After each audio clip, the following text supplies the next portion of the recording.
One of the hot button issues in Shreveport, the attendance.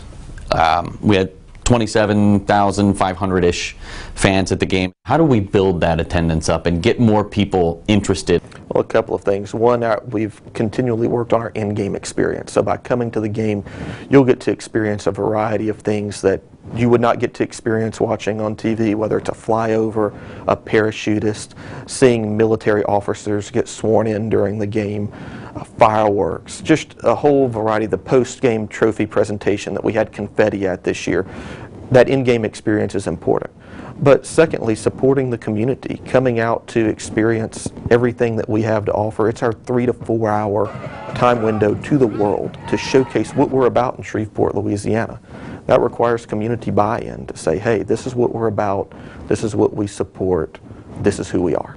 One of the things that really works in Shreveport, it seems to me, music. I know we're not getting Justin Timberlake, you know what I mean, I get that, but if we could get some like great 90s band or early 2000s band that, you know, better than Ezra, the Louisiana band, I feel like that might help. I think we're open to any ideas to make things better, because that's what we're going to do. We're going to constantly make the game better, make the experience better. And so yes, as we do our wrap-up, we look at things. We look at what we did post-game this year with post-game ice skating, the after party at Great Raft, and then we take ideas just as the one you mentioned and see, is this feasible? How can we make this work? Does this make the overall experience better? So absolutely, all ideas are on the table. We look at everything. Leading up to the game, you know, I was putting a lot of things out there about reasons people need to support this game. This is one of the things that kept coming up. I'm not going to support that game until they get better matchups. What would you say to them? I'm going to say, like I mentioned before, this is a national game. This is a Division I game with Power 5 teams. We are honored as a community to be able to host a game of that nature. We have the privilege of doing that, and a lot of other communities don't have the privilege of doing so.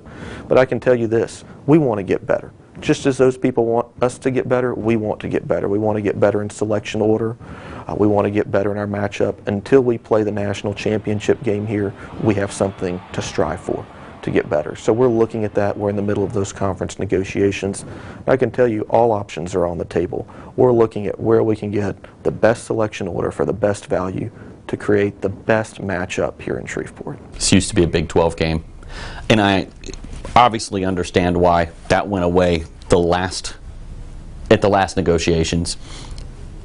To me, that's going to be one of the better conferences for this game. Like, how much have you looked into the Big 12, and is that something that you guys would strive to get them back in here? Well, I think I can tell you we've talked to everyone. All options are on the table. All of the Power Fives, the Group of 5 conferences, we've talked to everyone to see what's out there. The balance that we have to strike is creating a matchup of regional interest but national relevance.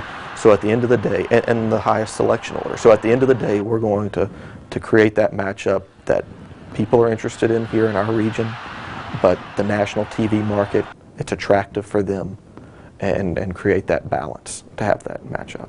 It's been a long time since we've had an SEC West school in here, but this is SEC country. How do we get to where we can get those SEC West teams back in here? Well, I think you have to look at the SEC's lineup, and of course the SEC West is typically at the top of the SEC's lineup and what it takes to get there. There are a lot of politics in the bowl above us, the Birmingham Bowl. SEC's offices are housed there. They pay $1 a year rent in Birmingham. So there's some politics in play there that are a little unusual. And then when you look into the pool, each one of those pool bowls pays well over $3 million for the teams that they receive. So you look at those things and look at what can be done and what the options are for moving up in that conference, as well as what the other Power 5 conferences have to offer, and balance it out, see where you're at the end of the day. Are you saying that there's a chance that maybe the SEC would get pushed aside and maybe it's ACC Big 12, something like that? Well, I think it's too early to talk about those type of things, but what I can tell you is that we're not assuming anything. We're looking at all options. We're not closing the door on anything, because we want what is best for this bowl game. We're open-minded, not narrow-minded when it comes to these conference negotiations, and we're very aggressive when it comes to these conference negotiations. How confident are you in the viability of this game going forward after 2019? Extremely confident. Extremely confident. This game, just completed our 43rd bowl game. The players, the coaches, the storied programs that have come through here have been remarkable. When you walk through that stadium and see the autographs and pictures of all of the legends that have played here, you understand how important this bowl game is. Two Power 5 teams, we have everything on our side. And the fact that we're able to be that old and continue to evolve and be creative and enhance those experiences, I think that is what we need for our long-term success.